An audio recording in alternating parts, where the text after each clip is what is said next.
Hey everyone, my name is Anastasia and today we'll be talking about what to bring to uni. Now, back to school / uni is coming back very soon and I feel like you gotta start packing. I remember last year when I packed for uni, I had 4.5 suitcases. Hashtag international student. However, I feel I was over-prepared yet under-prepared, if that made sense. I had a lot of good things, but too many things. And also really had no idea what the necessities were when it comes to packing for uni. Now, today we're going to be talking about what to bring, the do's and don'ts, but the untold truths about them. I'm not going to give you a list of how many forks and knives and just how many pairs of socks you need to bring to uni, but just more the untold truths and the random essentials that I feel any uni student needs to try out.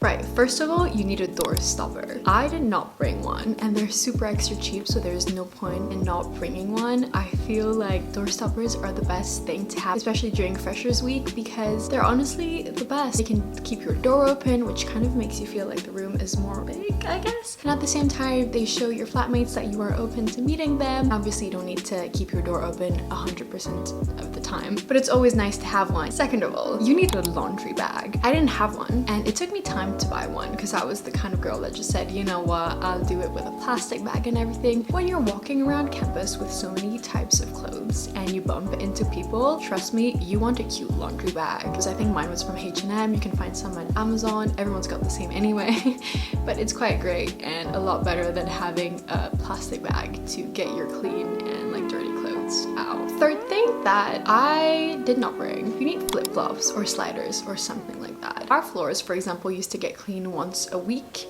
People cook, people party in your flat. Whilst in your room, you can be barefoot or you can have your socks on or whatever. You need sliders to go at least around the ACOM and stuff like that when you stay inside. You never know what you can find on the floor. It's always one thing to have. Another thing, you need hangers. In our ACOM, we're giving only a few, and I feel like usually you don't have a lot of shelves as a student. When you've got somewhere to hang your clothes, if you don't have enough hangers, it's such a waste of space. So I'd say just get a pack of 5, 10 and just see how many more you need. But it's always good to have some, and then you can hang a few things on the same hanger. Usually they just won't give you enough. Now, a good thing to have is one of those iron steam things. So they're not an actual iron because you won't always have like the iron board to actually take care of your clothes and make sure they look good after washing them. I'll put a picture up there, but I had one. It literally cost me I think like around 16 pounds and it was the best thing ever. You'll probably have fire alarms, but make sure that like you can still have steam in your room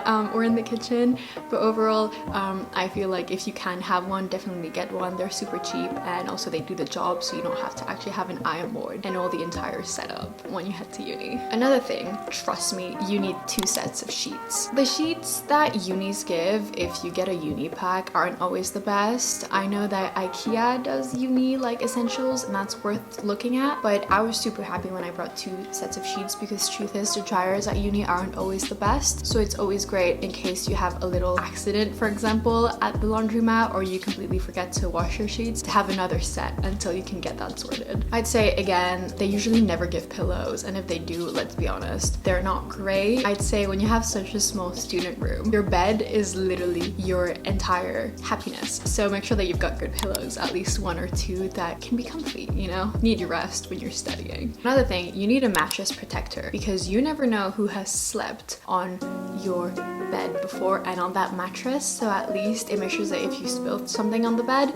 you can still like recover the mattress and not get your deposit taken out. And at the same time, if the mattress you're given is quite old, you can still be okay because you've got something in between the sheets and the mattress. Another thing about the mattress, I'm sorry, I'm really passionate about this, but a mattress topper. I didn't have space to actually bring one, but they are so like comfy, and I've got plenty of friends that had ones, and it makes sure that obviously when you have a mattress that isn't comfy, you can still feel okay in your bed. Super important.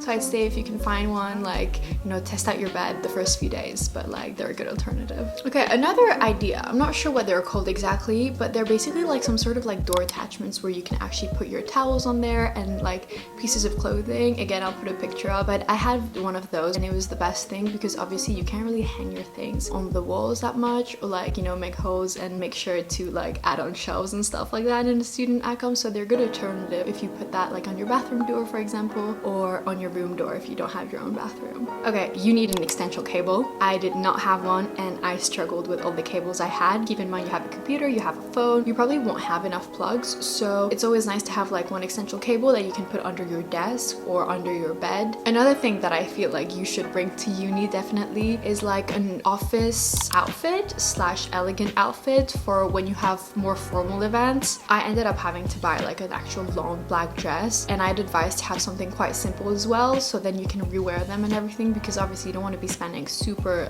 amounts of money on those outfits. So if you've got some at home, definitely like bring something. I'd say like something black, because usually themes are quite like that. Extra storage is always the way to go. I bought a few boxes when I arrived at uni that looked really cute and actually decorated the room if anything else, and then because they were quite deep, I could put like all my sheets in there, all the towels, things that you just don't want just hanging around and like showing. Right, something additional that I completely forgot mentioning when I was filming, you need a speaker. My dad bought me one a few days before heading to uni, and honestly, it was the best gift ever. You need it for parties and when you're alone to just dance off. Now finally, I asked my friends what to bring, and the girls were just like, bring earplugs. And at first I laughed, but to be fair, I feel like it's kind of good advice. Campus can be so loud, parties can be loud, and sometimes you just either don't have the energy or generally cannot go because you've got a lecture that's super early and you just don't want to be exhausted. Earplugs can be really smart, to be fair. I didn't have any, but in retrospect, I would have probably gotten some if I knew. Right, now what not to bring. I feel like no one told me not to bring a printer. Like, I had a printer literally ready to order, like it was on delivery mode, when I learned that actually you could print everything at the library. For example, for us, Queen Mary actually gives us, I think, 10 or 15 pounds worth of money to print, and like documents are like a few pence. So honestly, it lasted me more than the entire year. This made me save up on ink, this made me save up on space. So honestly, if you don't have a degree that requires a lot of printing all the time, then really it's quite smart to just not bring a printer. Okay, for ladies, you don't need to bring heels. I feel like heels are so overrated at uni. Everyone thinks that everyone like, you know, dresses up, but it really isn't the case. If anything, I'd say bring a pair of like black heels so you can use them at both like fancy events and like, you know, clubs if you really feel like wearing heels, but really no one wears heels on campus. I was told to bring some. I brought like 3 or 4 pairs that I ended up selling just because I generally did not use them. And lastly, what not to bring. Please don't bring more than like 2 sets of cutlery, plates and stuff like that. I think I had 2 sets of each and sometimes 3 sets, and honestly what it does is just delay your dishwashing if anything, because you know you've got clean stuff. Realistically, if you do like a flat dinner or something, which I've done, or like just cooking with my friends, they bring their own plates and stuff, and I feel like because you don't have a lot of storage in the kitchen, there's just no point in bringing more than 2. Alright, so again, I hope this video helped you out. I feel like all these things I would have brought and bought in retrospect and put in my suitcase if I could have. Some bits and bobs I just never thought of, and you know, whilst it's good to look on the internet, I feel like no one really tells you about these things, and they're quite essential, not gonna lie. So yeah, thank you so much for watching. Thank you for subscribing if you have already, and if not, come join us. And yeah, good luck unpacking, and don't do 4.5 suitcases like I did. Not the way to go. Bye.